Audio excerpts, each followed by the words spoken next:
So that's really important. Being able to flip it to a positive, okay? On the negative thoughts that require action, that require behavioral change. Which leads me to my next point, which is behavior change. So this is the more negativity you remove, the less reframing you have to do and the more positive momentum you have behind you. So what I mean by that is removing negative people, negative situations, even down to negative movies. If you are consistently finding your reality is being negative, you have to remove those inputs. So being positive is really good in positive reframing and all that. Let's use my example of being a salesman. I was able to reframe that to a positive. I had to work hard at it, but then I got it to a point where I was actually able to change the behavior. I was actually able to change the situation, and I was actually able to take myself away from that. Okay, so I moved away from a job I didn't like. I got away from coworkers I didn't like, from a boss I didn't like, from having to work a job again, and it was a total behavioral change. So again, I used that negative thought as fuel, and it removed me from the situation completely. Also, if I find myself in situations around certain people that are consistently negative, then I know that I have to remove that person, whether it's an acquaintance or it's a girl or can even be media or a movie. If I find myself consistently getting into negative states, then I remove that. Okay. Another example is like Facebook. If you're browsing Facebook for 2 hours and looking at everyone's fake life and them pretending to live a way that they're not actually living, chances are you're probably not going to feel very good after 2 or 3 hours of browsing Facebook, right? I don't think anyone does. I think they're just addicted to it, all right? And I remember life before social media, and it was perfectly fine and perfectly happy. And I never got into Facebook. I never used it. And whenever I did, I wouldn't feel good. I'd be like, man, you get all these people doing all this, all this bullshit going on. I mean, it just felt like a facade. Okay, so I cut all that off. I only use it for business purposes, right? It's just about going through your life and seeing where does that behavioral change have to come, where I remove those negative situations. Okay, so to recap the section, it's the types of reframes. You've got the unproductive negative thoughts, which you either ignore or change focus, and then you've got negative thoughts that require action, which is flipping it to a positive reframe or behavioral change where you remove those consistent negative inputs from your reality. Okay. So the next point is that, lastly, when you are creating a positive reframe or a behavioral change, you have to make sure that you reality test it while you're doing it, okay? I've heard of guys when they're talking about, they're doing a reframe for approaching women, right?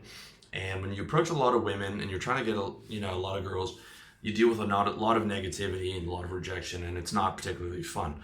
So some guys I've read on these forums of guys going 0 for 3,000, but they're reframing it like, well, I'm putting positivity out there for girls, and I've made 3,000 women feel desired, and I'm happy that I was able to make those women feel desired. That's not a reframe that I would ever be able to buy in. That is a ton of rejection. That's a ton of an ego beating, and that's not a reality tested reframe. That would have to be a behavioral change of like, hey, this is something is fundamentally wrong here. We have to get our sexual market value up. We have to get our game up. Maybe we have to talk to someone or watch some videos to see how to present ourselves in a better light. There has to be a level of reality testing to it. It's very important to try on different reframes and different positive reframes, but it's also important that has to be, you have to mitigate the tendencies towards fantasy with reality. Like a lot of NLP reframes are, picturing yourself as 10 foot tall or Superman, and those to me are not effective because you're never going to be able to believe that. You have to be able to believe it, and it has to be verifiable by reality. Okay, it's very important. So that's the breakdown on types of reframes. Now, we got to get into the importance of how to actually do this in real life. Okay, so I've given you a lot of information, but what really counts is that you start applying this today in your real life. Otherwise, it's all the knowledge or reframing technology in the world is worthless unless you're applying it. And the key is vigilance, okay? Vigilance is the key to success in everything. It's especially key for something like reframing, because the negative thoughts that come to you, it's going to be every day for the rest of your life. It's not like, quitting heroin or whatever, where you're done and it's over and it was a horrible ideal. You're going to have negative thoughts. You're going to have negative experiences. You're going to have people die. You're going to watch people get sick. You might get sick yourself. There's going to be a lot of things you're going to have to deal with on an everyday basis, and you really need to be emotionally and mentally fit. It's great if you can bench press 300 pounds and be physically fit, but more important is to be emotionally fit, right? How much can you handle without slipping into a negative state, all right? Like, reframing, as the way I've explained it, is simple. And reframing a thought is easy. Like, you've probably reframed a thought just by listening to me talk and just by hearing the various technology that I'm breaking down within the actual length of this video. But what's not easy is the consistency. Okay, it's doing it every day forever. That's the hard part. It's you can do it right now, right? But it's not a sprint. It's a marathon. It's a marathon forever, and you're gonna be on the treadmill forever. And it's reframing 300, 400, or 4,000 thoughts a day forever. Okay, as many as it takes. And the more self-aware you become, the more negative thoughts you're going to be aware of, and the more reframing you're going to have to do. But you know what? That's life. That's how it goes. You don't have a choice. I don't mean that to sound negative or like, oh my God, I'm going to have to do this forever. I mean that to sound like empowering, and I mean it to sound in a way where I want to give you the proper expectations. Okay, I don't want you to think, well, all right, boom, I'm going to be able to do it, and everything's going to be fucking perfect forever. No, this is an art and a skill. And if you've been negative for a long time, you can only bench press, 10 pounds mentally. Okay.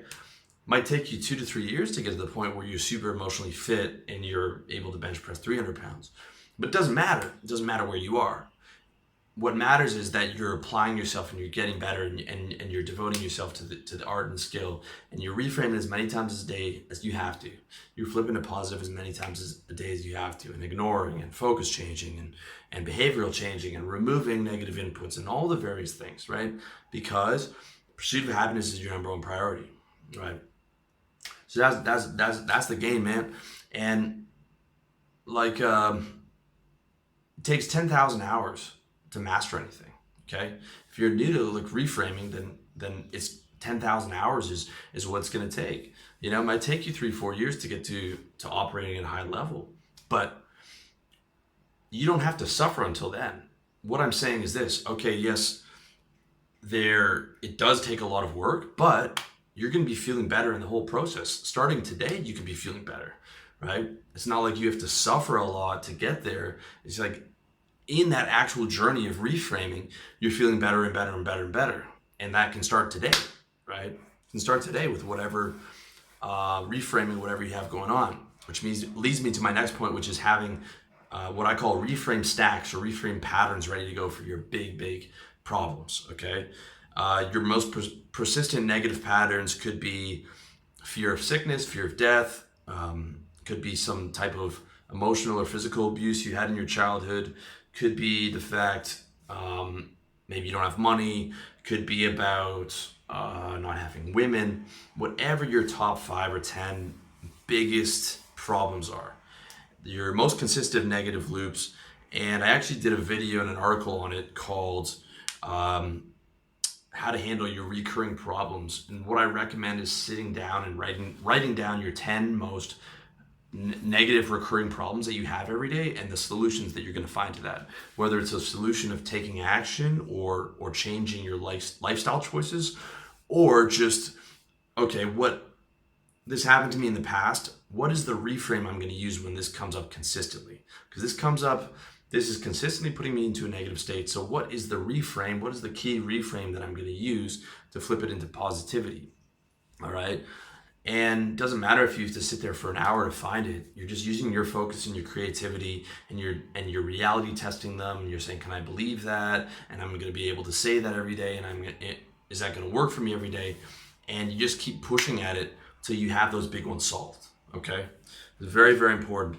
And I would recommend that you sit down and do that. I've done that myself. I've got a list of all kinds of reframe stacks that I use. I'm very aware of when I'm in negativity. I'm constantly working on staying out, and it's made such a massive difference in my quality of life that I can't even. It's hard in words to describe how powerful this stuff is if you apply it. Okay, so that comes down to really the keys to successfully reframing a thought is creativity, willpower, having that stack of reframes, being consistent, being vigilant. All that stuff is going to make it pure success. Okay. And it's both an art and a science. So like reframe stacks and the types of reframes to use, and awareness is kind of a science, but the art comes with like, which reframe am I going to use? How do I find the solution to this? How do I use my creativity to this? And which one do I use at which time? Do I need new reframes?